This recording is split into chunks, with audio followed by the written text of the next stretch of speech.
Bonjour à tous, donc dans cette vidéo nous allons regarder le manuel de la grave sur la fiche de cours et l'essentiel par l'image, donc sur la photographie numérique. Alors dans ce manuel donc on vous dit la chose suivante, on parle de la capture d'une image. Donc pour cela on utilise un capteur, donc ce capteur photo, on va le décrire après dans l'image qui suit, est composé de ce qu'on appelle des photosites qui mesurent l'énergie lumineuse. Ces photosites sont recouverts donc de filtres rouge, vert et bleu. Et donc les photosites mesurent l'intensité des rayons de ces trois couleurs, rouge, vert et bleu. Donc c'est les trois couleurs qui permettent de reconstituer toutes les couleurs colorées par rapport à la lumière. La définition d'un capteur est le nombre de photosites de ce capteur. Donc plus il y a de photosites, plus le capteur est précis. Un capteur de grande définition donc donnera plus d'informations qu'un capteur de faible définition.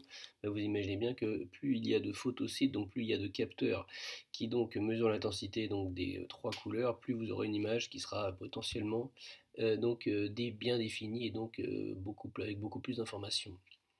Ça, c'était pour la capture de l'image. Ensuite, ce qu'on appelle l'image numérique. Donc, l'image numérique, donc, c'est un quadrillage de pixels. C'est-à-dire que c'est en gros, vous prenez n'importe quelle image, donc c'est un tableau de données. Et le plus petit quadrillage, donc ce qu'on appelle un pixel. Chaque pixel correspond donc à un triplet de trois nombres compris entre 0 et 255, ce qui fait 256 valeurs.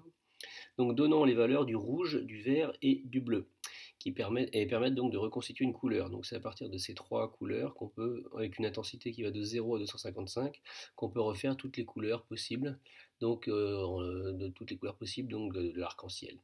On parle alors du codage RVB. RVB, retenez bien, R pour rouge, V pour vert, B pour bleu. Alors ensuite, il ne faut pas confondre la définition d'une image, qui est le nombre de pixels de cette image. Donc généralement, ça correspond au nombre de pixels en hauteur fois le nombre de pixels en largeur.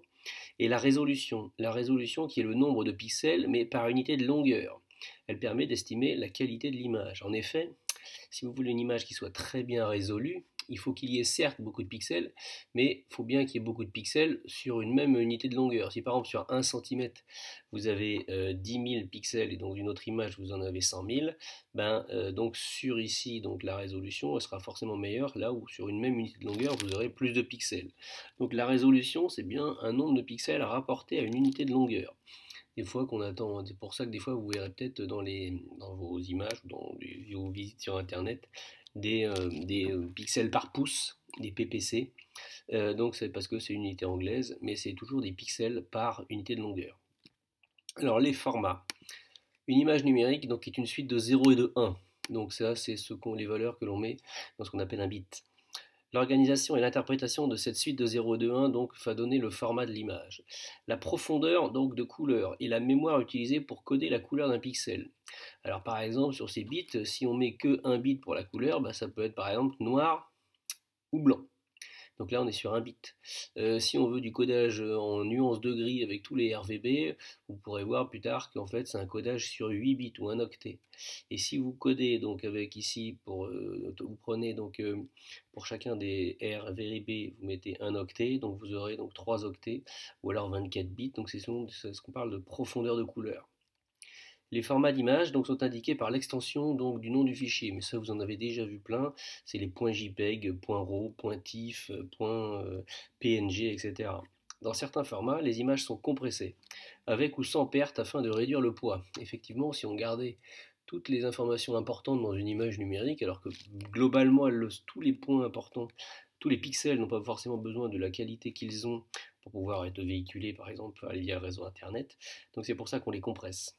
Donc pour réduire le poids, c'est-à-dire réduire le nombre d'octets, le nombre de bits qui servent à coder cette image.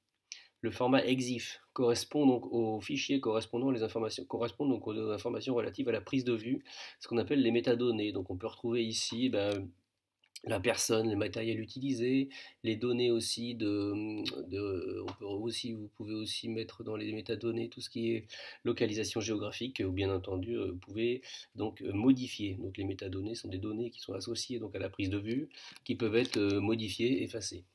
Le rôle des algorithmes dans la photo.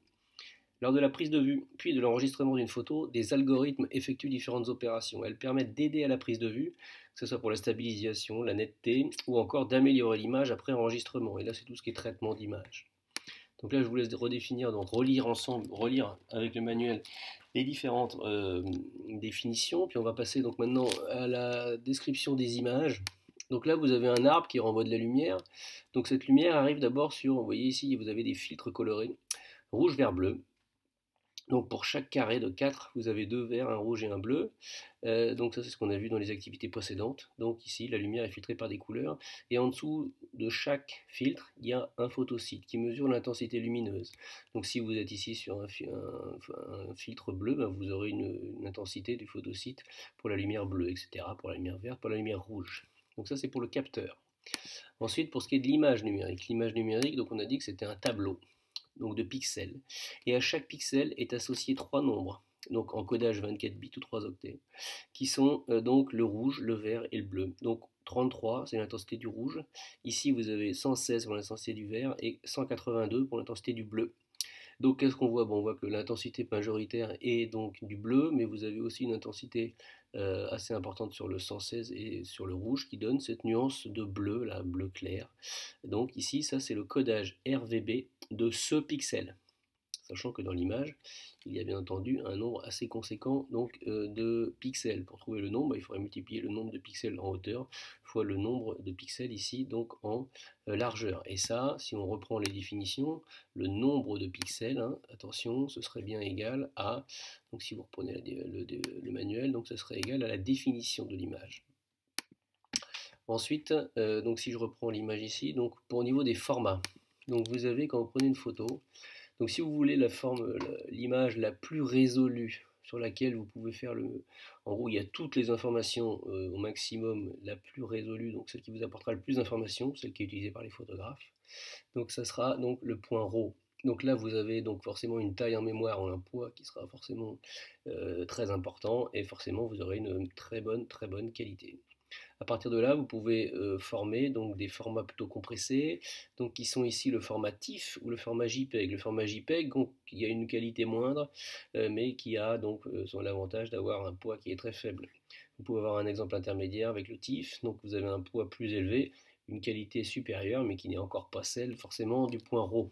Et vous avez donc les fichiers EXIF, donc qui donnent la date, l'heure, la localisation et les réglages qui ont été utilisés pour faire la photo. Donc ça, généralement, quand vous avez une image, c'est donc vous allez dans Propriétés et vous avez donc les fichiers EXIF. Le rôle de l'algorithme dans la photo, eh ben, les algorithmes, ils sont un peu partout parce qu'ils nous servent donc à la prise de vue, pour la stabilisation et la mise au point, pour la capture, avec le capteur CCD et pour son optimisation, pour l'enregistrement du point RAW, pour les algorithmes ensuite de traitement d'image quand vous voulez modifier, quand vous voulez corriger, quand vous voulez ajouter, quand vous voulez faire en gros toute modification pour quelque raison que ce soit, et enfin pour enregistrer en pointif ou en format JPEG, donc pour des formats qui sont compressés, qui sont plus facilement, on va dire, mobilisables via le réseau internet que le point RAW qui peut vite occuper très fortement. Si vous mettez vos appareils numériques uniquement en RAW, vous allez voir que vos cartes vont être vite pleines.